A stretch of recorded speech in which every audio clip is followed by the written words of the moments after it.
बिस्मिल्लाहिर्रहमानिर्रहीम। जैसा कि आप लोग तहरीक लब्बैक या रसूलुल्लाह पाकिस्तान के ज़ेरे एहतमाम होने वाले लॉन्ग मार्च के लाइव मनाज़र देख रहे हैं।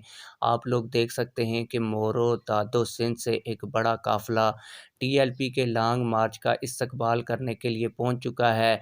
ये बड़ा काफ़िला ना सिर्फ टीएलपी के मार्च का इस्तकबाल करेगा बल्कि यहीं से मार्च में भी शामिल हो जाएगा और इस्लामाबाद तक टीएलपी के लॉन्ग मार्च में ये शामिल ही रहेगा। आप लोगों को बताता चलूँ कि तहरीक लब्बैक या रसूलुल्लाह पाकिस्तान के ज़ेरे एहतमाम ये जो लॉन्ग मार्च है जब आगे बढ़ रहा है तो इसकी तादाद में इजाफ़ा होता चला जा रहा है।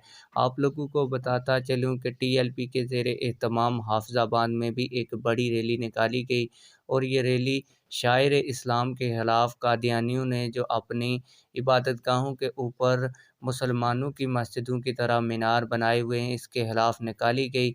जबकि कायदीन ने खिताब करते हुए कहा कि जैसे ही टीएलपी का लॉन्ग मार्च पंजाब के अंदर दाखिल होगा और ख़ुसूसन हाफ़िज़ाबाद की जो सरज़मीन है इस पर दाखिल होगा तो यहाँ से इससे भी एक बड़ी रैली टीएलपी के लॉन्ग मार्च में शामिल होगी। आप लोग इसके मनाज़र भी वीडियो में लाइव देख सकते हैं। आप लोग इस हवाले से क्या कहते हैं? कमेंट सेक्शन में हमें अपनी राय से ज़रूर आगाह कीजिएगा। मिलते हैं किसी और वीडियो में। अल्लाह।